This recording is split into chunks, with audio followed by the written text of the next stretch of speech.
SNC Podcast, episode 47. Yeah. 47-ish. Yeah. He's got it covered. We have Frank Martin here. So, yeah. Who are you and what do you do besides, your name? Because I just mentioned that. I'm a person. I'm a human being. I grieve a lot. No, I'm an author and comic writer. I write both prose, short stories, novels, in addition to writing comics and creating comics. All sorts of genres. I don't kind of stick to one. I write horror, fantasy, thrillers, sci-fi, comedy, you name it. I kind of try to dabble in it.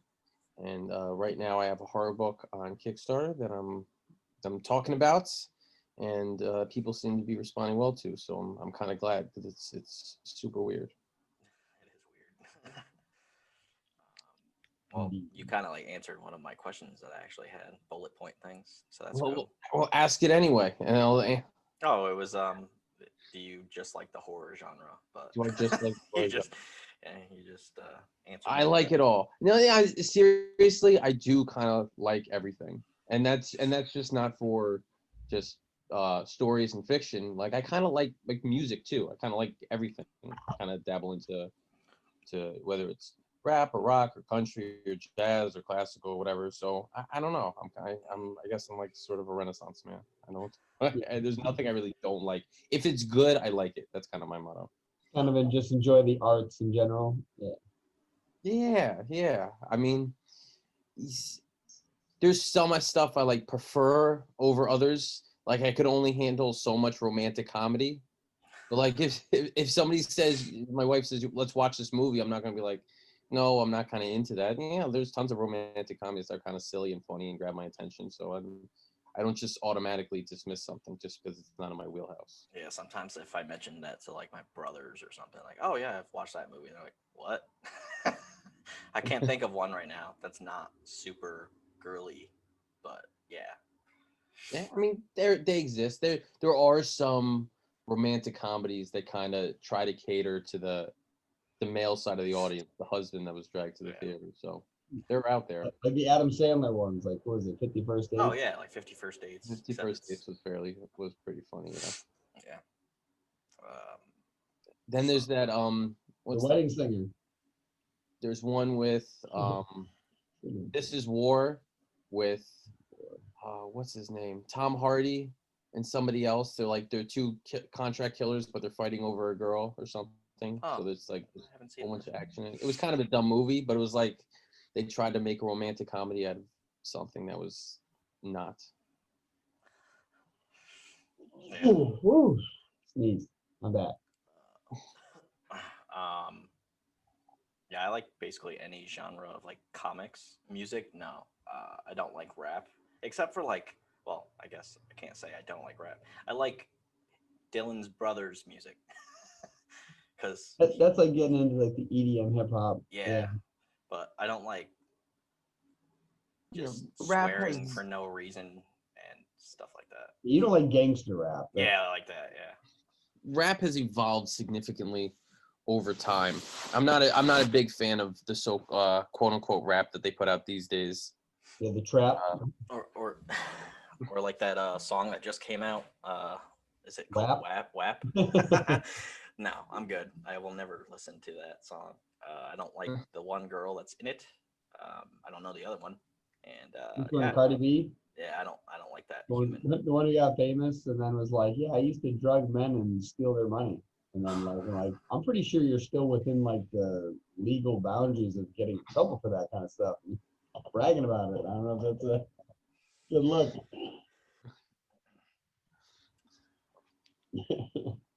Greg, what's the next bullet point? Yeah, I'm actually pulling that up because Zoom is fun. Okay. Okay. So yeah, you do a lot of one shots. Is that because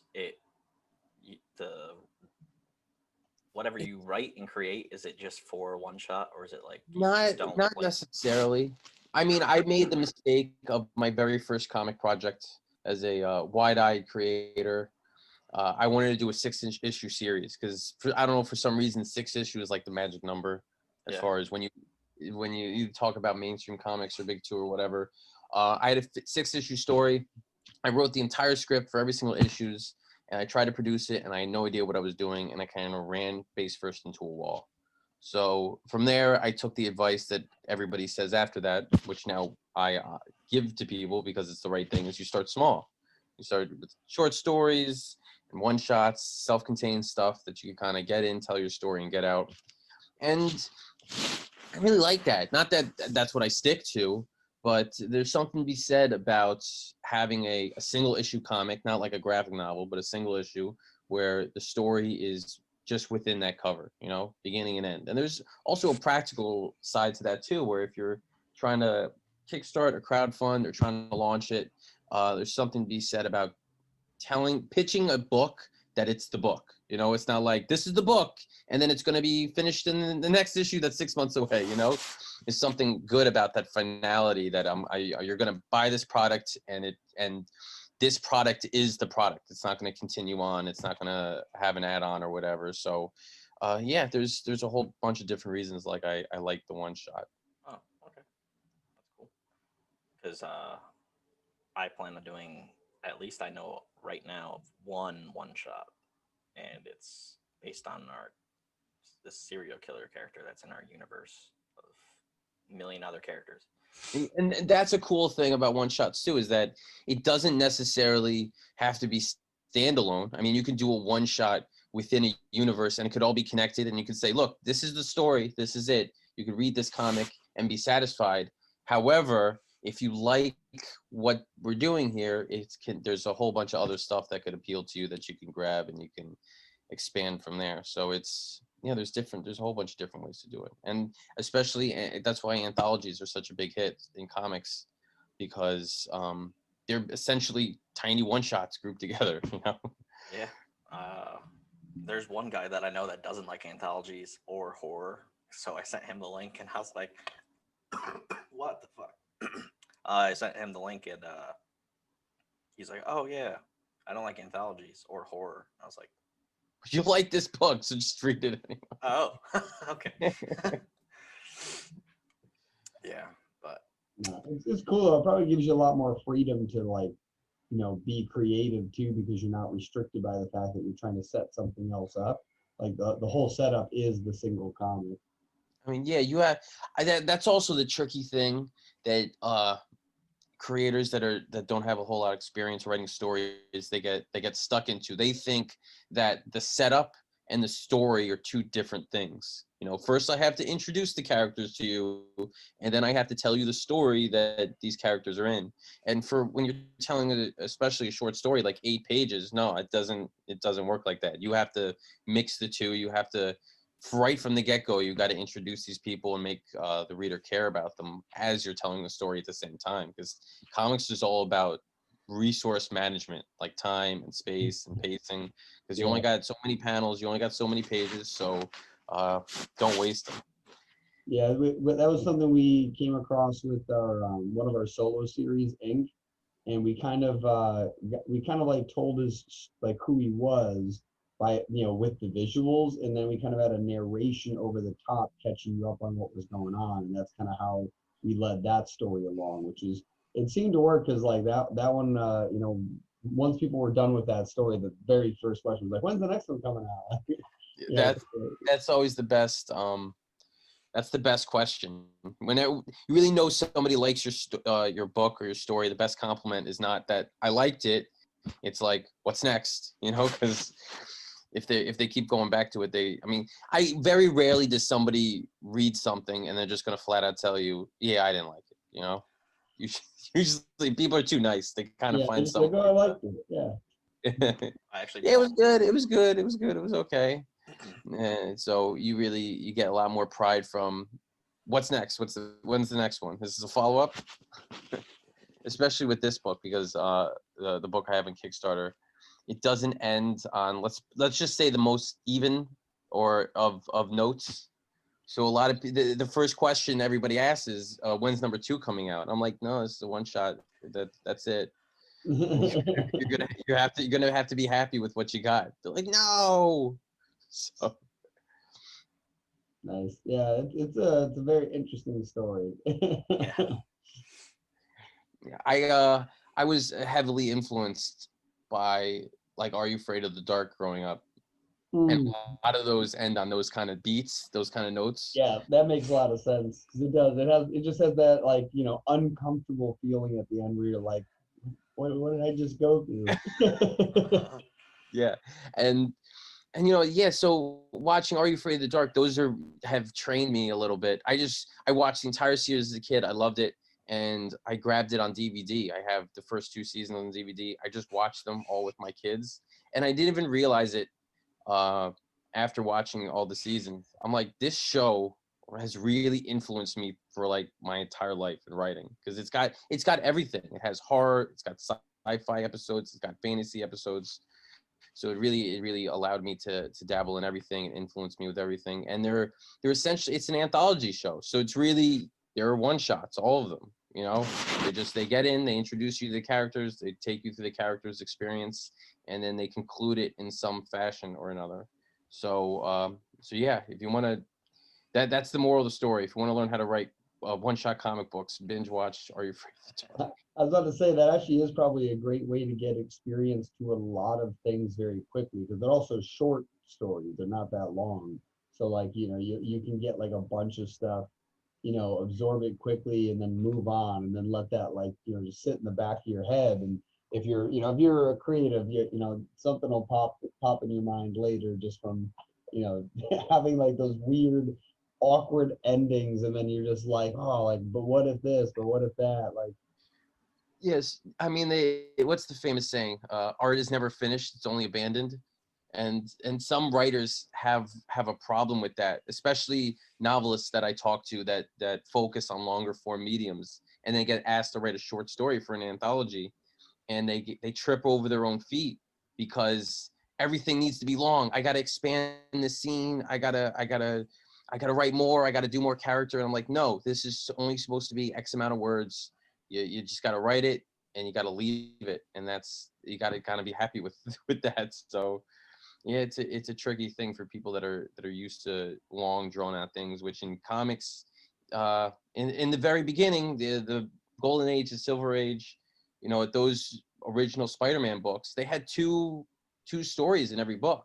They were short. They were really short. And nowadays, the typical Spider-Man story is like 6 issues long or 4 issues long or whatever. So as far as storytelling goes, comics has really evolved and changed over time, but I still think the strongest narrative tools for comics are shorter stories.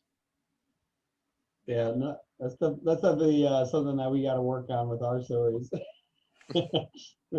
After like just putting so much into one story, it's probably like I was telling Greg that once we get to editing our 3rd issue, because so the first issue of our Seer Chronicle, the flagship story, basically we did too much in it, and so now that we're rewriting it, we're like expanding it, so it's gonna be much closer to like a graphic novel, just because there wasn't a good way to get all of it in there at once because we did too much in one issue, where we probably could have broken that into 2 issues and that would have been a lot cleaner. And then the same with the 2nd issue, like based on the fact that we set so much stuff up in the 1st issue, we had to bring it back at least a little bit in all of these different aspects. But the 3rd issue, I know Greg already sliced it himself, but I'm thinking the same thing, is we're gonna have to chop it up even more so that it's a more consumable one, and honestly just make it like, so that there's probably 2 issues out of what we would normally have as one of these big issues. Yeah, those decisions are always tough when you have a story in mind and you have a vision for how it's going to be presented, and realizing at some point down the line, this isn't going to work. I need to restructure it. I need to refit it, because you get tunnel vision a little bit. And especially sometimes that's why editors are so important, because they break you from that train track that you're on of developing something. Say, look, this is going to be better if you just either break it up or if you move something that's important. So it's definitely hard. sometimes when you have such a fixed idea in your mind or a fixed vision about how something's going to go, to alter it or change it halfway. Yeah. Our third issue, when I was writing it, I actually wrote a lot to the point of like, oh wow, this like stuff isn't relevant for issue 3. Like all of it's relevant, but it's like, were you talking about dialogue or just the whole entire story as a the story? Like there's like a whole other scene that doesn't need to be in there, so I took that out, and that is for issue 4 now. So like there's this like business opening in the city, but that doesn't need to even be in the third issue, because the third issue mostly is gonna be like depressing.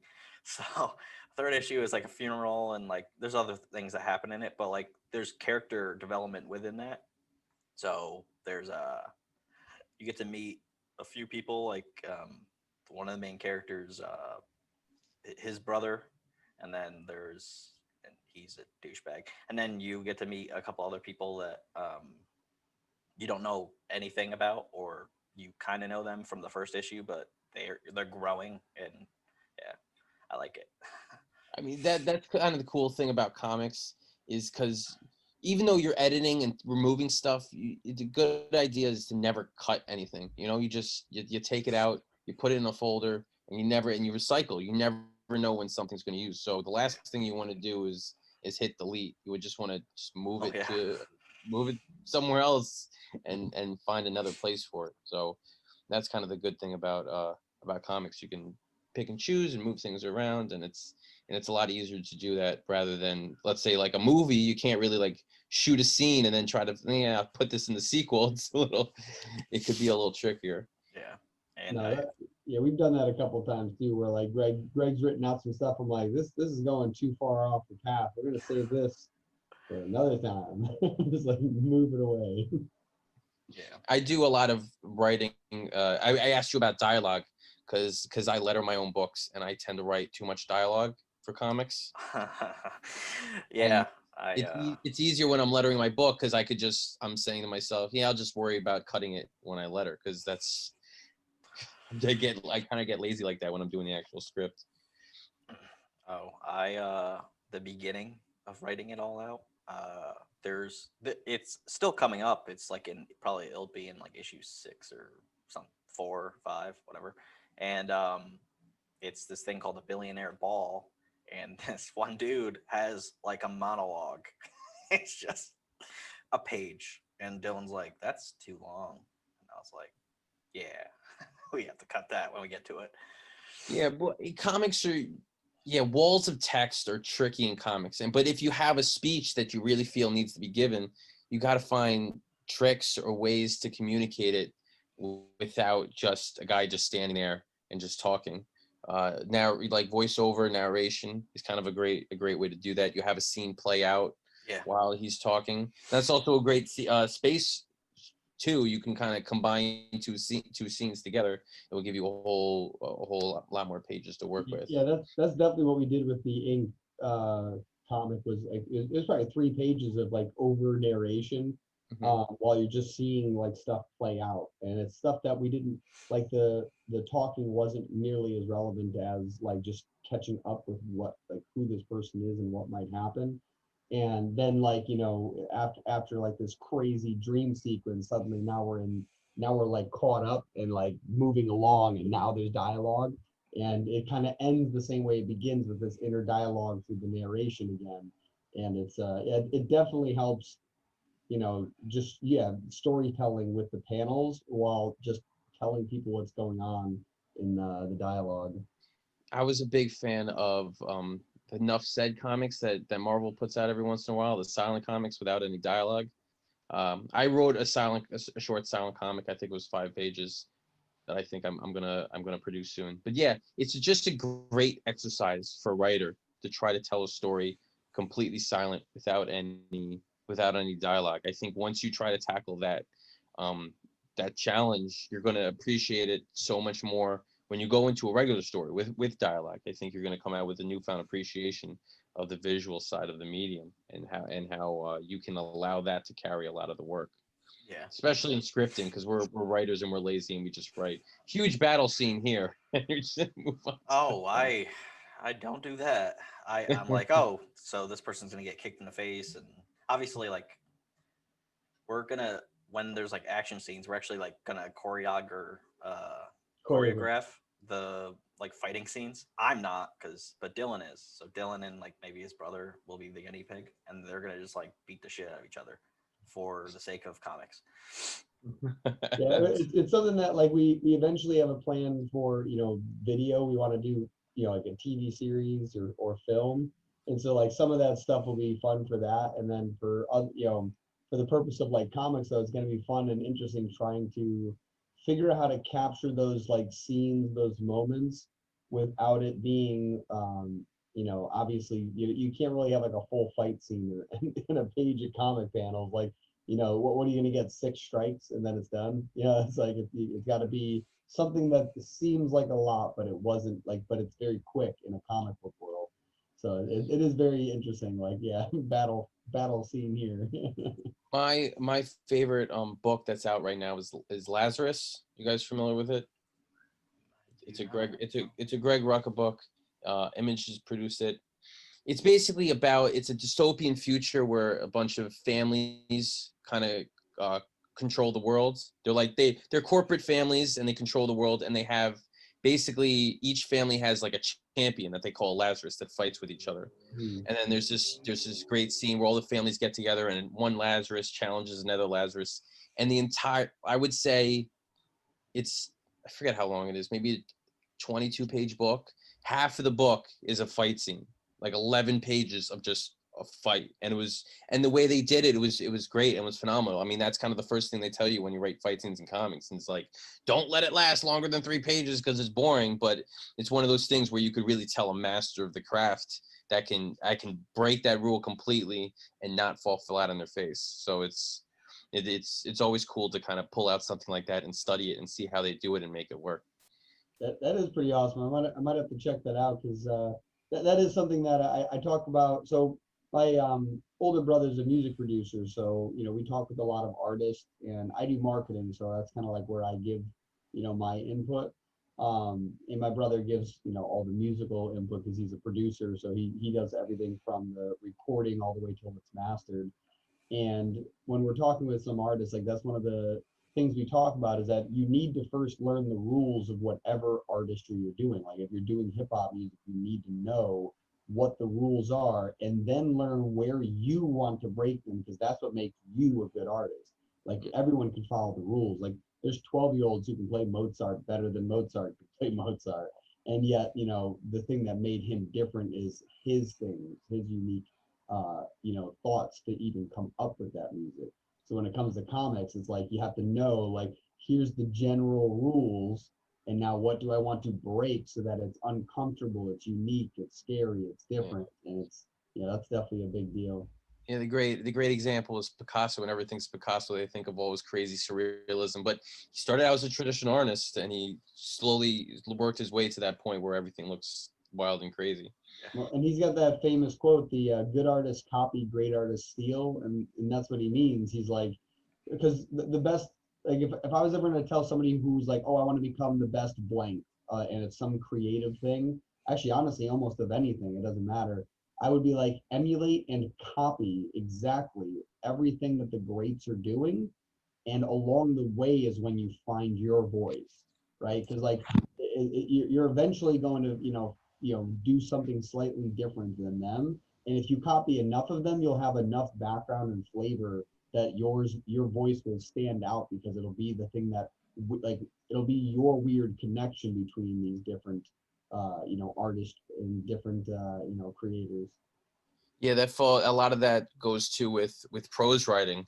And they say, I have trouble writing. And I'm like, well, the first thing you need to do is you need to read, because if you're going to start writing, you really need to see how your favorite author, you need to have a favorite author and see how they write, and then try to emulate them, try to copy their voice, their flow. And over time, you'll figure out what you like, what you don't like. And as you get more favorite authors, you'll their style will kind of seep into it too. So So yeah, you need to experience your craft and the people that are really good at it, and try to emulate them, copy them, and then before you know it, that's how you find your own way. So it works for everything.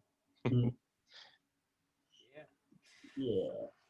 I'm gonna actually share the screen to do that. Oh, look at that! Look at that! You're at $3,186. That's Oh, look insane. at that, babe. There's my Nice. On 10 days. That's cool. I am. Also, that I panel threw think me off. I just passed my. That's. Yeah, that particular panel, that actually took me a I second to register what was going on. Like the dialogue definitely helped because I was like, wait. I started a new thing for this campaign. I've started rotating my project images. So my campaign's running for 4 weeks. So after a week, I'm just putting a new project image in there. So that's not the project image I started with, but that's kind of a new thing. And I think I passed my record for backer totals. Let me see. Oh, yeah, how many my backers? last campaign, I have 124 currently. Nice. But I think my last campaign had 123. Oh, that's cool. Yeah, I did. Congrats to me. So that's a milestone that I'm happy about. That is awesome. Do you care about backer count or just people showing up? And I mean, personally, I care. If it had to be between funding and backer count, I actually prefer backer count, having a stronger one than a huge funding total. I mean, obviously, I want to hit my goal because I want to make the book. Yeah. But for the most part, money runs out. You could get money and you're going to spend it before you even know what's going on. But if you get a whole lot of backers, that's people that are going to see your work, enjoy your work, and possibly continue on with you to the next one, which I feel is a hell of a lot more important than just padding the numbers in the bank. Yeah, definitely. That was something that was pretty exciting for our our current running one, but the previous Kickstarter. Like just seeing that our backer count was, we were beating our past records because it's nice. It's like, oh, look, we've gotten more fans since last time. We've gotten more people to support us since last time, and some of them are just like those random. Like, do you ever look at your analytics and see where they come from? I try to. I think it's all over the place, though. It's a little bit hard to measure. I think one of the best ways to do it is Kickstarter allows you to come up with your custom referral tags. That's probably the best way to do it. I have it hooked up to Google Analytics, so I can see some of that, but I don't do it. I don't do it really as much as I probably should. I think the coolest thing for us was we were totally backed by people that we directed there, but the reason that we got so far over our goal is just the fact that we actually got a lot of Kickstarter people there, like people that we didn't promote to, but because we hit our number so quick, they put us on the front of a lot of pages, and just like feeling like, just seeing like how many new people found us, and it's like, that definitely is cool. Yeah, Kickstarter has little things where you can kind of have a Kickstarter effect. Like whenever somebody backs your project, they send out an email to all their followers. So that's where one of the things where success kind of breeds success, and the backers can just kind of snowball and go from there. But it's also it's two sides of the coin, right? If you've hit a high backer count and you're kind of expecting that for your next project and you don't get there, it becomes super depressing really fast. So you're kind of like, where are all these people? Why aren't they coming?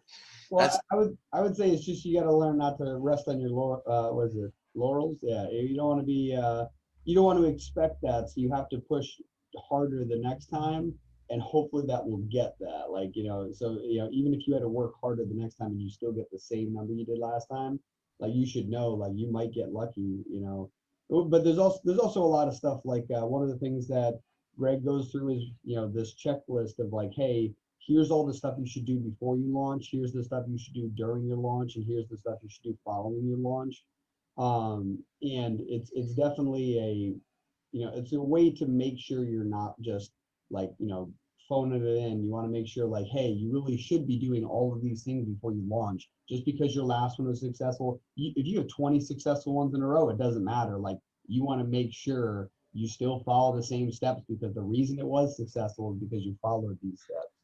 Yeah, I was just thinking the other day that about Kickstarter tools and what you could use, and I was thinking my most important tool when I'm launching a Kickstarter is my calendar. Just what I'm going to do every day, what I'm going to share, where I'm going to share it, who I'm talking to, what I'm posting, when I'm updating. So it's just keeping all that in line, so it's just not all floating around in the ether, what I got to do, and I'm scrambling, having it planned out.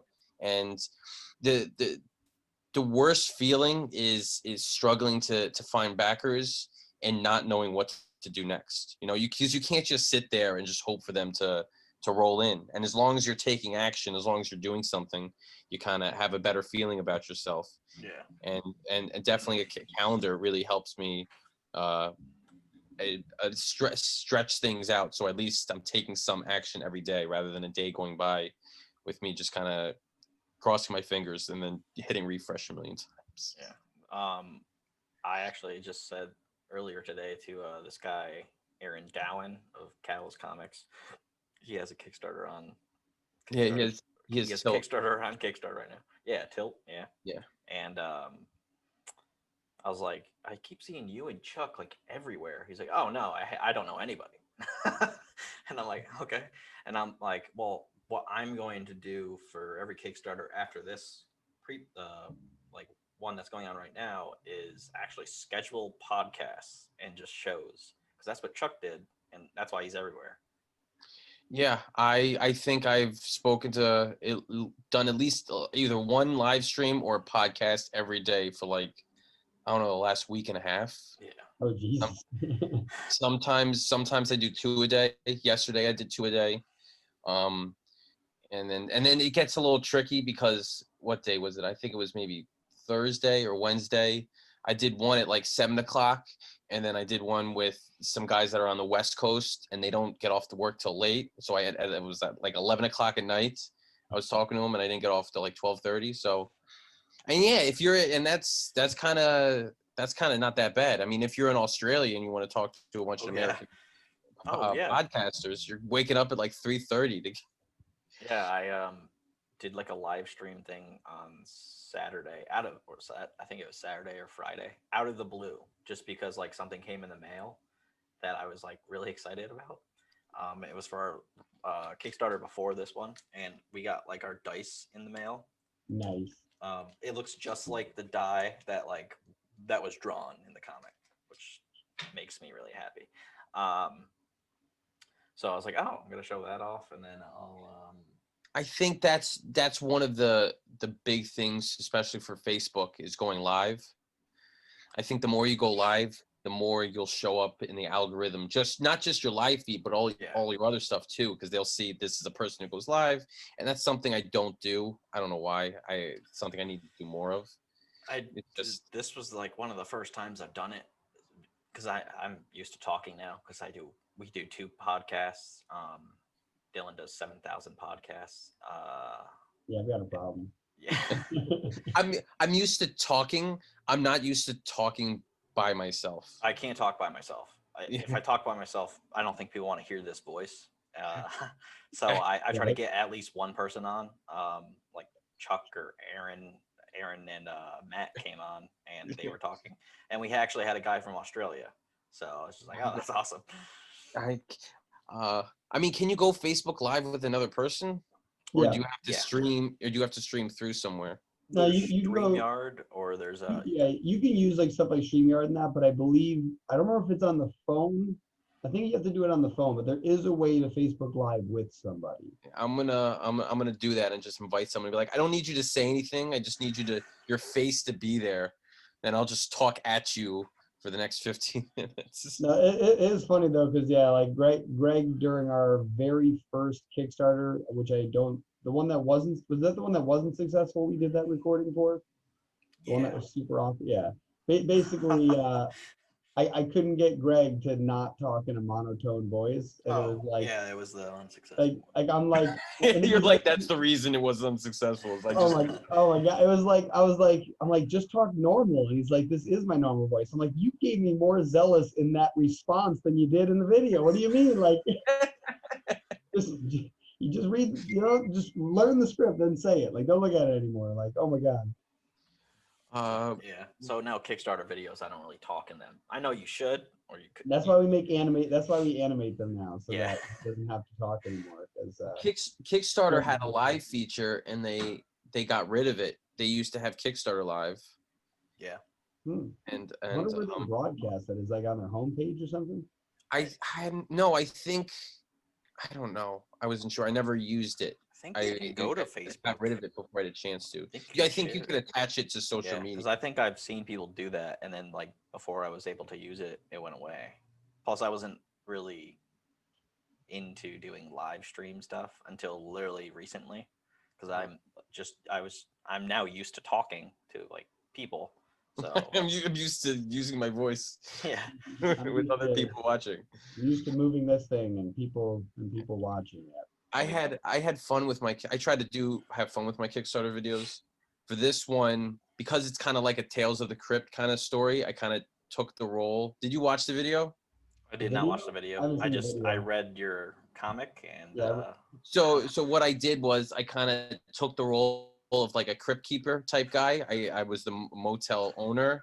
Nice. And I look super weird. I have pajama pants on and a tuxedo top and a bucket hat, and I'm in front of a fireplace with my son's apple juice. So I wanted to be as weird as possible. And I kind of act like introducing the story, like the crypt keeper. I just had a blast with it, I was just, and I'm recording it, and I'm dressed in all this getup in front of an open flame, and I'm just super, super hot and sweating, but you can't tell that from the video. It was just a good time. Nice. Yeah, I'm pulling it up real quick because I'm curious. Nice. Also, when I was curious because I typed in your name into Google, how do you say that? The Macabre Motel? You nailed it. Nice. Okay. Okay. Good. Yeah. So I almost said it wrong. Yeah, I was making sure, but basically, I typed that in, and a website called Horror DNA, which I've never heard of, that came up first, and it had a review of your comic. That's James Ferguson. Yeah, he's a good buddy of mine. Nice. He reviewed it, he liked it, and I think he just brought his podcast back. Nice. So yeah, that came right up, and then the next thing was the Kickstarter, so that's pretty cool that people can just look that up. Yeah, I'm watching. I see you sitting there all awkward, no shoes. Yeah. My wife was like, "How come you don't have socks on?" I'm like, "I don't know." It was just. It's funny without the socks. It's just like yes. Here. There's for our next issue of Chronicles of Horror, and probably after that, we're doing like motion trailers. So we actually have a guy that's on our platform. There's like 1 or 2 people that actually know how to do it, and I just pay him money and then he does it.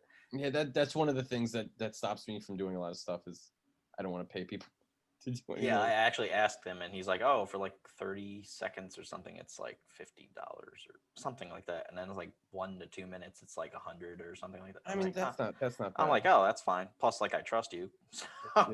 Yeah, I had so one of the rewards I have is I have a buddy of mine that did a theme song for the book, because I can't really make music, but I think a lot of people are doing that now, and I think it's super cool. And this is somebody that I've worked with in the past with a whole bunch of other stuff. So he did a phenomenal job. You could kind of hear it a little bit. It's in the video, and then I have a 30-second preview of it further on down the page. And I think I'm gonna have him do that for like maybe all my projects in the future. Just kind of come up with some music. It's just another thing. I as you do more campaigns, you want to and you get comfortable with the standard of rewards and fulfillment and this and that. You want to try to find new ways to think outside the box and grow and expand and offer new things that didn't in the past. So yeah, one of those is I have an early backer bonus for the keychain. The first 100, yeah, I saw that. That's pretty cool. It's the first 100 physical backers. So I had a message from a woman the other day. She was the 107th backer. And she goes, "I still want a keychain. Do you think somebody's not going to want it?" And I said, "Don't worry. It's the first 100 physical." and so you're still good, which is kind of crazy because I think I've had like 90 physical backers out of 124, which is almost 70, like 75% or something, which is a lot. Usually it's like 50-50. I was actually like kind of happy that in our Seer Chronicles Kickstarter we just did, we had only like 77 physical, so that's better on shipping. So that's why I was like happy about that. But there's like now 10 international people. We're just growing like an international audience, and I'm just like, yeah, that's cool. It's just like shipping to you is. I agree. It's shipping. I mean, I love when people all over the place want to grab my book, especially if they're willing to fork over the extra money for the international shipping, which is absurd. But at the same time, it's like I do not trust packaging a book and sending it to the post office and like shipping it to Japan. Like I do not have confidence that it's. I don't like the post office. The post office before they even put it in the truck. Yeah. I've had people send me pictures. They were like, "Your package has arrived. The books haven't, but I have your package." Japan, yeah, that would definitely make sense. No, this guy. I'm in New York, and this guy was in New York too. I'm like, you can't take it 40 miles to like without destroying the book. I've had people send me pictures with tire marks on their package, like they just ran it over in the truck, and they're like, "Oh, whoops," and then they throw it in the back, like. Yeah, so it's just the cost of doing business. You just have to assume at least 2 or 3 packages you're just going to have to replace. It's just overhead. One of the ones that one of the fun things I had happen was I had a box get shipped to me, and I swear to God, it looked like somebody punted this thing because there was a broken hole in the side, and the rest of the box was fine. So it's not like it fell and like got collapsed on itself. Just one puncture right through the side of it, and I'm like, did somebody just like punt this? I was like, what? They were like, all right, I don't want to walk the 3 feet from the sidewalk to the porch. I mean, the funny, what I thought was strange was the guy who got the package without the books inside. It was open. Like maybe they checked it and then they didn't seal it up. And then I'm like, why would the mailman just deliver an empty package? Like you take it out of your bag and you're just like, I've gotten that. In fact, I've gotten 2 packages before. One where the box was clearly opened and checked, and then I opened it, and the only thing that was supposed to be in it was gone. And then another one I think was a set of books, and it was in like those envelopes, and it was already ripped open and put in my mailbox. And I'm like, when did that happen along the entire route? Since it was only with USPS, like for that particular one, I'm like, who did that? Like. Someone had to rip that all the way open, take them out, and then some dumbass had to put it in my mailbox and be like, "Yeah, I guess you wanted an empty envelope." Yeah, exactly. And the guy said, "I'm gonna go to my postmaster at the post office and file a complaint." I'm like, "You could do that if you want. I don't really know what you think is gonna happen, but I'll just send you another book." Nothing's gonna happen. And the best is when you have backers that like you enough and trust you enough that just say that's great, thank you for sending me another one, just put it in the package for your next campaign because I'm going to back it anyway. So it's always great when you have fans and customers that trust you enough like that. Yeah. I just got stuff from Vistaprint like a week or 2 ago, and I got these, except they were like rounded instead of square, rectangle, whatever. And what were those? I didn't even see those. Oh, these are just the thank you cards. Oh, cool. I got to start doing something like that. And then we got our menu from our fictional restaurant. Oh, that's pretty cool. I was hoping it was going to be laminated, but it's not. So that sucks. I might put it within the comics so it's kind of stronger with the board because it's. Do they fit? I mean, they look kind of big. Yeah, if they don't, then I guess I won't do that. Well, it depends on the size of the envelope. Even if they're bigger than the comic, you could probably toss them in there and it'll give support to it. Well, I'm using like Gemini mailers, so I don't even know if that'll fit in one of those either. So yeah. So what's Gemini? Trial. It's cardboard boxes that are. They're designed specifically for comics. They're great. They're expensive, right? It was like $70-something for 200 of them, which is cheaper than what I was originally going to do. we were going to use uline.com. Shout out to Uline now. And they was like way more money. And I was like, I'm not going to use that. I'm going to just use like the actual Gemini, like comic supply website. So I got 200. Yeah, Gemini is definitely good. If somebody ever sends me a book in a Gemini, I save it.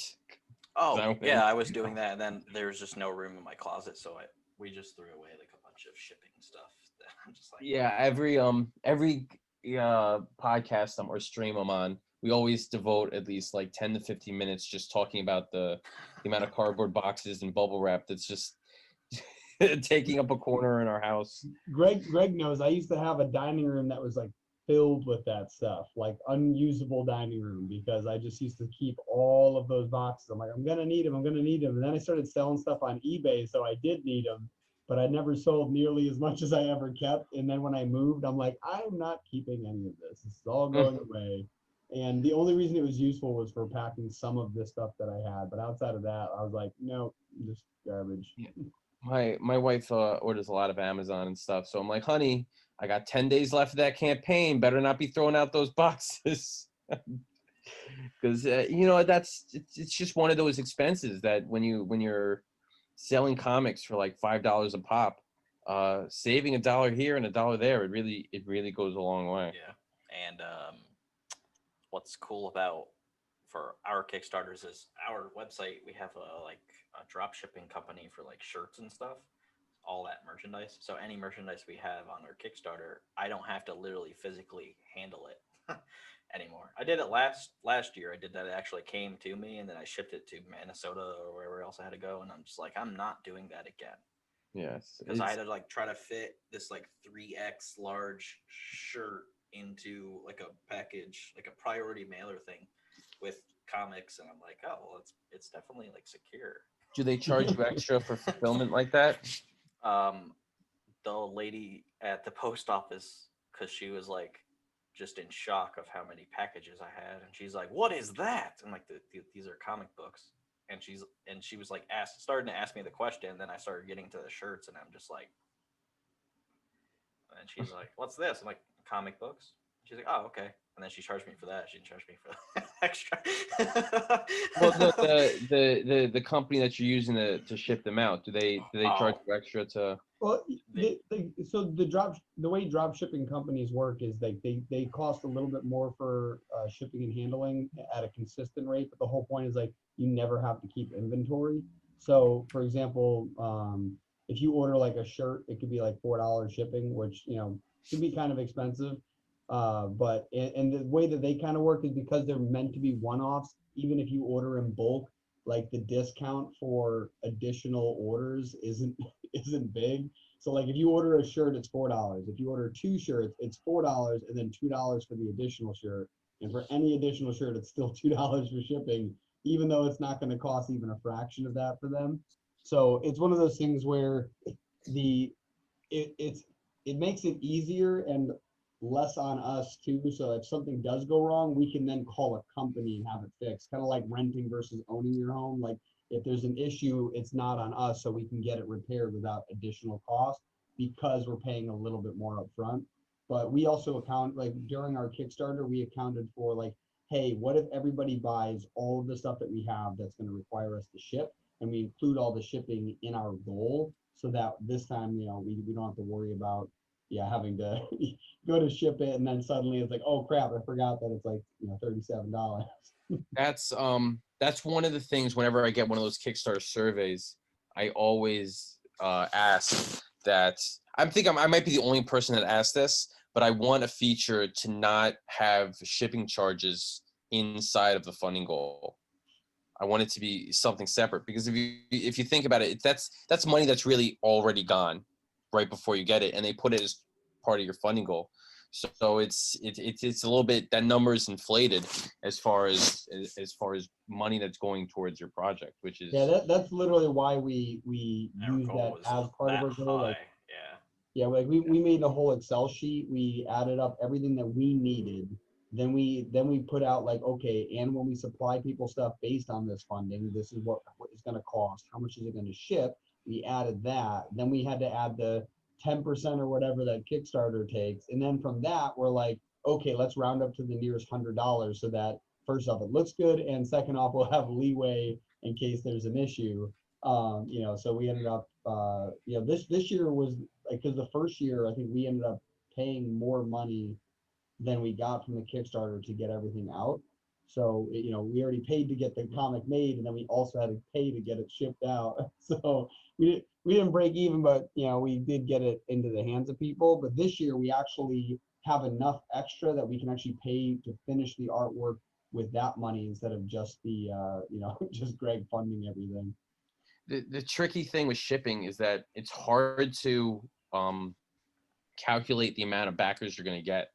So like if you have, let's say you have $50 of funding and it's a $50 tier, it's going to cost you what, $5 to ship, as opposed to if that you have 5 people back at $10, that's the same $50, but you're going to have to ship 5 packages. See, we limited every one of our Kickstarter items, so we knew exactly, like if everyone bought all of them, that's what we planned for. So like we did it in a way that like we limited them. Like some of the big ones we limited to only like maybe 5, right? So like if anyone was going to buy this one, we'd only give 5. And like for this one, it's a pretty decent sized one, but based on our last one about how many people might buy it, we'll do a little less than that, and then we'll say like maybe 20. So no more than 20 for this one. And it worked out great because I don't think we hit the cap for any of them except we hit the cap on the shirts. So there was 10 shirts that were allowed to be given to people. Yeah, and it's cool too because by limiting it, it also makes it a limited, that limited time offer thing where it's like, people want it because there's only one left, right? So it actually helps. It helps in pitching the slightly higher backings, and it helps us calculate out our shipping. So yeah, it worked out great. Like we have everything. We have all the money that we need to pre-order everything and get it all set up and not have to worry about being short like $10 per person because of something we messed up on. That's great. And yeah, Kickstarter is all about planning, man. It's all about, all the work is really done before you hit that launch point. You need everything in order, and you don't want to be in panic mode either after the campaign, because a lot of people think successful campaign ends if you hit your funding goal, but that's just one step. It's just the beginning. And we're actually changing our guidelines for Kickstarter stuff, for the anthologies and all that other stuff for our platform, because this one, it was kind of smooth because we got our goal in like the first day, but then there was just certain things were annoying. Like I was asking Matt and Hector, and they're like, Matt is the one that wrote the anthology, and I was like, so what do you want for the stretch goals? And he's like, I don't know. I'm just like, do I have to come up with everything? I built the Kickstarter page and I'm promoting it. And he's like, I don't know. And I was like, okay. So I had to come up with an idea. And then like Hector's like, oh, what about like a sticker, like the Gravedigger sticker? Because he's like our Tales of the Crypt kind of Crypt Keeper type dude. And I was like, oh, that's cool. So he made a sticker. Hector just did so much work for this Kickstarter that we just feel bad. So like now it's going to be like, he's going to get less work now because just it was too much on him, because he does his job that he does with Maui Studios, and then he does this. Yeah, great. Whenever I want to come up with like stretch goal ideas or reward ideas, I just start browsing projects and just seeing stuff I like. There is an idea that I came up with. These guys that are on our website called Covenant Comics, and they came like if they got a certain stretch goal amount, they unlock like a toy, and it's like a little toy like figure of their Crossbones character. And I was like, that's cool. And I asked the guy that made it, and I'm like, oh, how much is like one? And he's like, oh, like the prototype is $50, and then each one after is $25. And I'm like, I might do that for like the next one. And then Hector's like, really? No, that's kind of cheap. And then Matt is like, yeah, like I tried getting a toy of like a zombie character in his Down by Contact comic, and it was like a shit ton. I was like, no, it's like $50 and then $25 after. He's like, but wouldn't that still be a lot? Like, not if you limit it. I mean, Yeah, are you're gonna do it as a stretch goal or as a reward? It'll be probably like probably a reward that's released when reaching a stretch goal. Yeah, yeah. that makes sense. And Because definitely a just stretch physically goal, I just mean, that's actually is gonna tally up if you get a lot of oh backers. yeah. Yeah. Like I'm happy if we only get 50 backers because we're at like 48 right now on that one because we don't have a horror audience. Like we've never done Yet. anything. Yes, yet. But Ink apparently is horror, and I was just thinking it was superhero based. But people were like, "Oh, I like how like you did like a horror comic with like superheroes." Like, "Oh, sure, yeah, I guess it's horror." Okay. Yeah, it kind of is. It was one of those things that like it wasn't intended to be. I just That think was. it's It's creepy. not that it wasn't intended to be. It's just like that wasn't the aim, and it Mhm. ended up being like that. And we're probably going to double down on that for like. Oh, future- the second issue I already wrote. It's creepy. Yeah. Yeah, that happens a lot with my stories because when I'm writing, I don't really think about genre. I just think about the story that I want to tell, and whatever it falls into, it kind of falls into. So a lot of people have read this book, and they're like, you know what? It's not really a horror. It's more of a thriller. And I'm like, okay, I don't really care. That doesn't. I don't really care. Like, that's not that where it goes, where it's classified as. It's not really that important to me. It's just.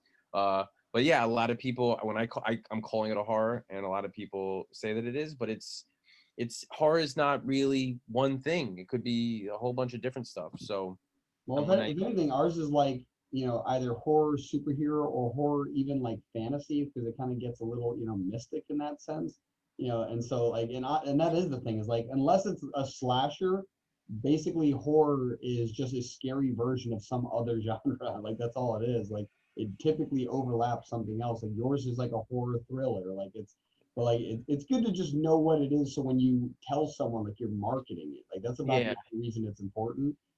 I describe it as atmospheric horror. It's not meant to terrify you. It's not meant to Make you feel be uncomfortable. bloody, gory in your face, but it's supposed to create an overall sense of dread. And when I was talking to All somebody, sense of dread.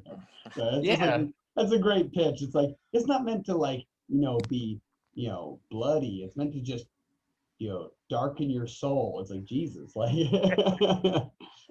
a word that keeps coming back a lot. I've heard of like a trio of people describe it as is unsettling. It's an yeah. unsettling. Yep.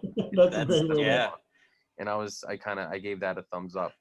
So, but when I was talking to somebody and we were just talking about kind of other movies or stories or books that this is kind of revolves around, something that popped in my mind was Beetlejuice, and it never really occurred to Yeah. me.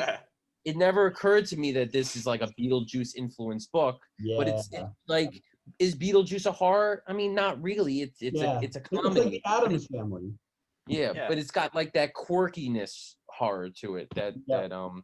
has It's horror. creepy. I think creepy might be the right word. It's like, yeah, it's not quite scary. It's more like, what the hell's going on? Like, Yeah, Like I could see Tim Burton doing a movie of your comic. oh, that would I, be- oh, I can picture that being, like Pixar does shorts in the beginning of their movies. Yeah. I can picture it being a short in the beginning of like a big film. yeah. Like, you just like it makes you feel awkward, and then it's like, all right, time for the movie. It's like, oh, I forgot there was a movie. The thing So that's uncomfortable. now that we got you all in the right state of mind. yeah, I think the thing in your comic that stood out to me was what kind of milk do you want? And then he's just like listing off different types of animal milk. That's not that cow was- milk. That was one of the the funnest part of this book was it's just so random that it gave me the freedom to just do things that didn't make sense at all. So I'm like, let me just start thinking of mammals that I could just throw into this line of dialogue that would satisfy this. It didn't really have to make sense, but that was what was so awesome about this book is that when you write something grounded in reality, it's gotta be in reality. But this book is just so surreal that you could just throw stuff at the wall and it doesn't have to make sense. But for this book apparently it does, because if things doesn't make sense, it fits right in. Yeah, definitely nice. Well, thanks for coming on and telling people about your Kickstarter and Yeah. It's great to meet you too. That's definitely. I'm gonna put your Kickstarter link in the description too. So I appreciate that. This was a lot of fun, and it's a nice way to spend a Sunday before I'm gonna go watch some football. yeah. Nice. Well, where can people find you? What's the main place you want them to go? I'm on Twitter, Instagram, and Facebook. My handle for all three is @FrankTheWriter.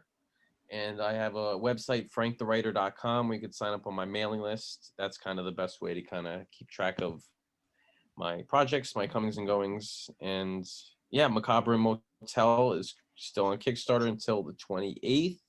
So come and check it out. Okay. Awesome. Well, thanks for coming on, and I'm gonna stop recording now.